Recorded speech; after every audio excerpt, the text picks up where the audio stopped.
தஞ்சை கீழ்வெண்மணிக்கு பிறகு தமிழகத்தில் நடந்த கொடூரமான சாதிய வன்கொடுமை, மேலவளவு துயரம், இந்த நாளில் மேலவளவு முருகேசன் உள்ளிட்ட தோழர்களுக்கு நான் அடிச்சுட்டு நிற்கிறேன். நீங்கள் இருக்கிற ஹைட் வைங்க, மூணப்பாடு தான் வச்சுருக்கீங்க. செல்ஃபி ஸ்டிக்கு சாதிய வன்கொடுமையால் கடுமையாக நீங்கள் வேலை பார்க்குறோமா, நானும் வேலை பார்க்கணும்ல. மிகவும் பின்தங்கிய நிலையில் உள்ள மேலவளவு கிராமத்தை அரசு சிறப்பு கவனம் செலுத்தி மேம்படுத்த வேண்டும் என்று ஏற்கனவே மாண்புமிகு முதலமைச்சர் அவர்களுக்கு கோரிக்கை மனு ஒன்றை விடுதலை சிறுத்தைகள் கட்சியின் சார்பில் வழங்கியிருக்கிறோம். வன்கொடுமை தடுப்புச் சட்டத்தின் கீழ் சாதிய வன்கொடுமையால் பாதிக்கப்பட்ட கிராமங்களை தத்தெடுத்து அந்த கிராமத்திற்கு தேவையான அடிப்படை வசதிகளை செய்து தர வேண்டும். அதற்கு சட்ட வரையறைகள் இடமளிக்கின்றன. இன்றும் அந்த கிராமத்திலே சுடுகாட்டு பாதை இல்லை என்பது கவலை அளிக்கிறது. தொடர்ந்து முறையிட்டு வருகிறோம். இந்த கிராமத்தில் உள்ள எளிய மக்களுக்கு வீட்டு மனைப்பட்டா இல்லை. எனவே அந்த கிராமத்தை மேம்படுத்துவதற்கு அரசு சிறப்பு கவனம் செலுத்த வேண்டும் என்று விடுதலை சிறுத்தைகள் கட்சியின் சார்பில் வலியுறுத்துகிறோம். தமிழகம் தழுவிய அளவில் ஆங்காங்கே தலித்துகளுக்கு எதிரான வன்கொடுமைகள் நிகழ்கிற போது காவல்துறையினர் எதிர்த்தரப்பாரிடமும் மனு பெற்று பாதிக்கப்பட்ட மக்கள் மீதே வழக்கு பதிவு செய்வது என்பது இன்னும் தொடர்கிறது. இது அதிகார வர்க்கத்தின் கோரவஞ்சனை நடவடிக்கையாக உள்ளது. தலித் விரோத நடவடிக்கையாக உள்ளது. பாதிக்கப்பட்ட தலித்துகள் மீது வழக்கு தொடுப்பது என்பது வன்கொடுமை தடுப்புச் சட்டத்தின் கீழ் குற்றச் செயலாகும். தமிழ்நாடு அரசு, குறிப்பாக காவல்துறை, பாதிக்கப்பட்ட மக்கள் மீதே எதிர் வழக்கு தொடுக்கிற காவல்துறை அதிகாரிகள் மீது உரிய நடவடிக்கை எடுக்க வேண்டும் என்று விடுதலை சிறுத்தைகள் கட்சியின் சார்பில் வலியுறுத்துகிறோம். தமிழ்நாடு முழுவதும் அரசியல் கட்சிகளின் கொடிக்கம்பங்களை அகற்றுமாறு நீதித்துறை வழங்கியிருக்கிற தீர்ப்பு ஒரு ஜனநாயக படுகொலை.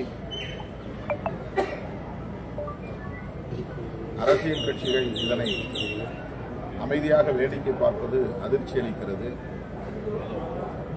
அந்த தீர்ப்பை பயன்படுத்தி தமிழ்நாடு முழுவதும் காவல்துறை அதிகாரிகள், வருவாய்த்துறை அதிகாரிகள், நெடுஞ்சாலைத்துறை அதிகாரிகள் முதலில் விடுதலை சிறுத்தைகளின் கொடிக்கம்பங்களை இடிப்பதிலே ஆர்வம் காட்டுகிறார்கள். பல அரசியல் கட்சிகளின் கொடிக்கம்பங்கள் அப்படியே பாதுகாப்பாக இருக்கிற போது விடுதலை சிறுத்தைகளின் கொடிக்கம்பங்களை அகற்றுவதிலே அதிகாரிகள் முனைப்பாக செயல்படுவது உண்மையான கண்டனத்திற்குரியது. நீதிமன்றத்திலே முறையிட்டிருக்கிறோம். திமுக, காங்கிரஸ் போன்ற அரசியல் கட்சிகள் இந்த அரசியல் உரிமைகளை பாதுகாக்க முன்வர வேண்டும். பொது இடங்கள் எவ்வளவோ வர காரணங்களுக்காக ஆக்கிரமிப்பு செய்யப்பட்டிருக்கின்றன. அவற்றையெல்லாம் அப்புறப்படுத்துவதற்கு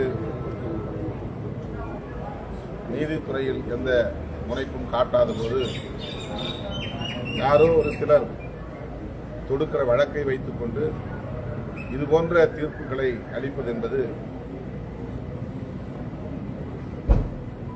ஜனநாயகத்திற்கு எதிரான ஒரு போக்காக விடுதலை சிறுத்தைகள் கட்சி பார்க்கிறது.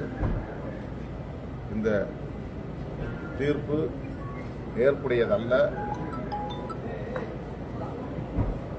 புதிய புதிய இயக்கங்கள், அரசியல் கட்சிகள் எதிர்காலத்திலும் தோன்றக்கூடும். அவர்களெல்லாம் தங்களின் இருப்பை வெளிப்படுத்துவதற்கு வேறு என்ன வழிமுறை இருக்கிறது என்கிற கேள்வி எழுகிறது. எனவே இந்த தீர்ப்பை விடுதலை சிறுத்தைகள் கட்சி ஏற்க மறுக்கிறது.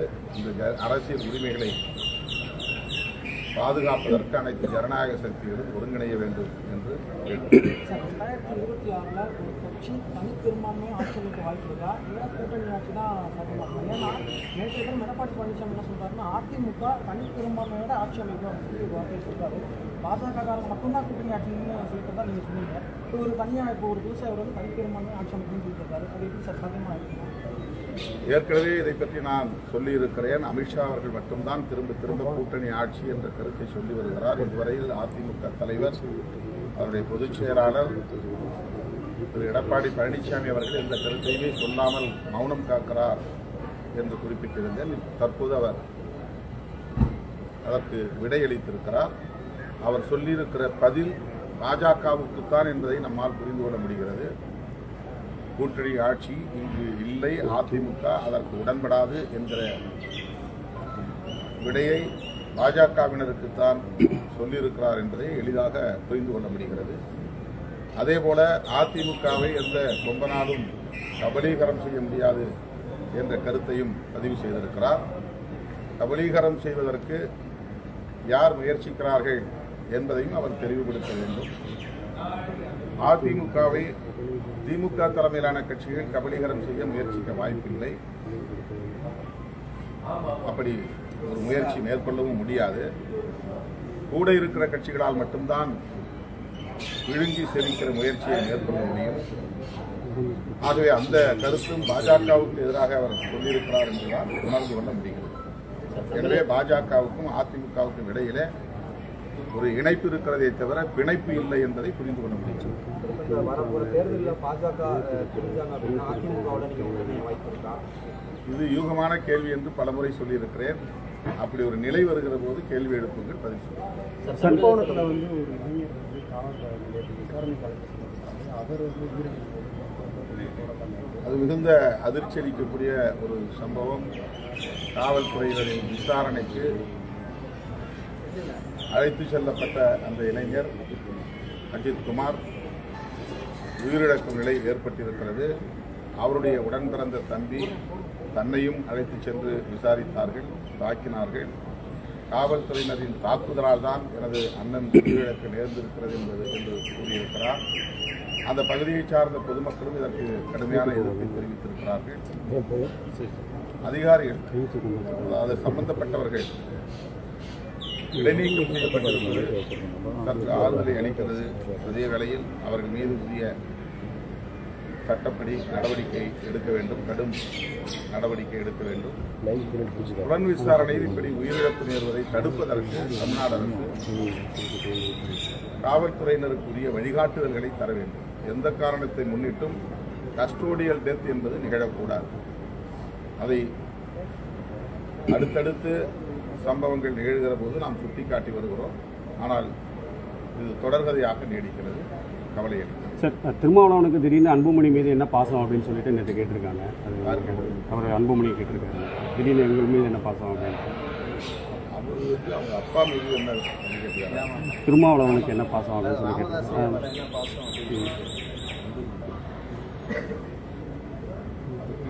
பாசம் என்பது ஒரு வலிமையான வார்த்தை. நாங்கள் குறிப்பிட்டது அந்த அடிப்படையால் அல்ல. தந்தை மகனுக்கு இடையிலே ஏற்படுகிற இடைவெளி பெரிதாகிவிடக் கூடாது என்கிற அடிப்படையில் சொல்லப்பட்ட ஒரு பொறுப்பான வார்த்தை. தந்தைக்கு இருக்கிற அனுபவத்தை அல்லது அவருக்கு இருக்கிற ஆளுமையை திரு அன்புமணி அவர்கள் பயன்படுத்திக் கொள்ள வேண்டும் என்று சொன்னேனே தவிர வேறு எந்த நோக்கத்திலும் நான் கேட்கவில்லை. அந்த கட்சி எப்படியாவது போகட்டும் என்று நான் அந்த கட்சியும் இங்கே எளிய மக்களுக்காக போராடுகிற கட்சி என்று நம்புவதால் அவர்களுக்கு இடையிலான இடைவெளி ஏற்பட்டுவிடக்கூடாது. அந்த இடைவெளியை பயன்படுத்தி பாசிச சக்திகள் உள்ளே நுழைந்துவிடக்கூடாது. சனாதன பாசிஸ்டுகள் அதை தங்களுக்கு சாதகமாக பயன்படுத்திக் கொள்ள முயற்சிக்கிறார்கள்.